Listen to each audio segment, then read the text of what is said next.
Ross Cullum is getting closer to the truth, and that truth could destroy everything Britt Westbourne has been fighting to protect. This is your General Hospital spoilers breakdown for the week of May 20, and the tension surrounding Britt, Danny Morgan, and Rocco Falconeri is about to reach a breaking point. Let's set the scene. Britt Westbourne is already juggling one of the most dangerous balancing acts in Port Charles right now. On one side, she has Ross Cullum, a cold, calculating man who is still very much hunting for the person who put a bullet in him. On the other side, she has Jen Sidwell breathing down her neck over this cold fusion project. And caught in the middle of all of it, two teenage boys who have no idea just how much danger they're actually in.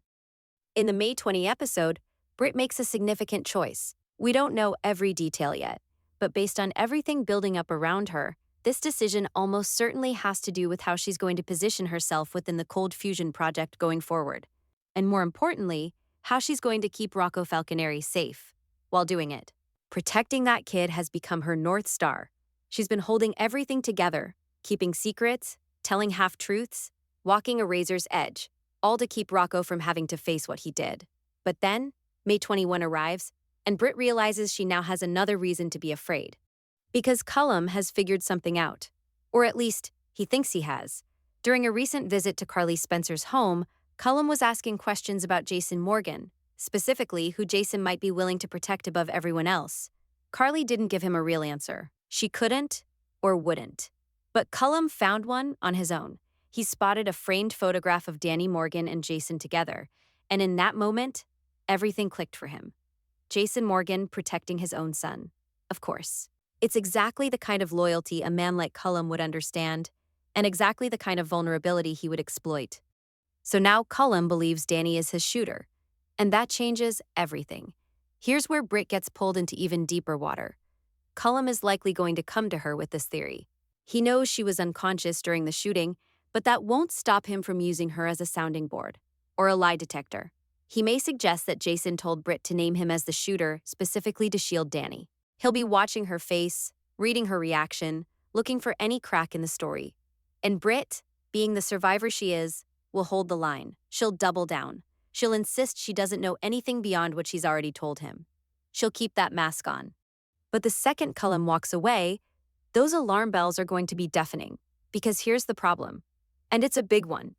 Britt doesn't just have to worry about Cullum going after Danny. She has to worry about what Rocco will do if he finds out Danny is in the crosshairs. Rocco Falconeri is a teenager carrying an enormous amount of guilt. If he believes that Danny Morgan is about to take the fall for something Rocco actually did, there's every chance he breaks. He confesses. He walks into Cullum's orbit and hands himself over to try and save his friend. And that would be catastrophic. That would undo everything Britt has sacrificed to keep him safe. So Britt has to think fast. She may need to manufacture another suspect, someone to redirect Cullum's suspicion, to give him a new target and pull him away from Danny before this theory gains any real momentum. It's a dangerous play. Every move in this game is dangerous. But Britt has never been the type to sit back and hope things work themselves out. And then, because Port Charles never lets anyone catch their breath, there's the Danny and Charlotte situation. These two are out here plotting a break-in at Windmere, a literal break-in at a Casadena estate. Because apparently surviving in this town isn't complicated enough, the teens have decided to add a potential criminal trespassing charge to the mix. If Britt finds out, and chances are she will, she's going to have to step in and shut it down before they get caught, before it draws more attention, and before Cullum gets another thread to pull.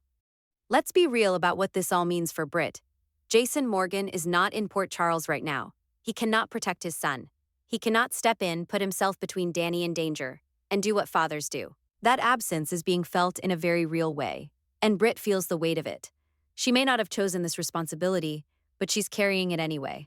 Because that's who Britt Westbourne is, underneath all the sharp edges and survival instincts, someone who shows up when it matters, even when it costs her. She's now protecting two boys, managing a criminal mastermind, navigating a cold fusion conspiracy, and trying to keep her own story straight. The walls are closing in from every direction, and Cullum is not going to stop. He's going to keep pulling threads until the whole thing unravels, unless Britt gets there first. One wrong move. That's all it takes. And in Port Charles, wrong moves have a way of happening at the absolute worst possible moment. Keep watching General Hospital, because this story is nowhere near over.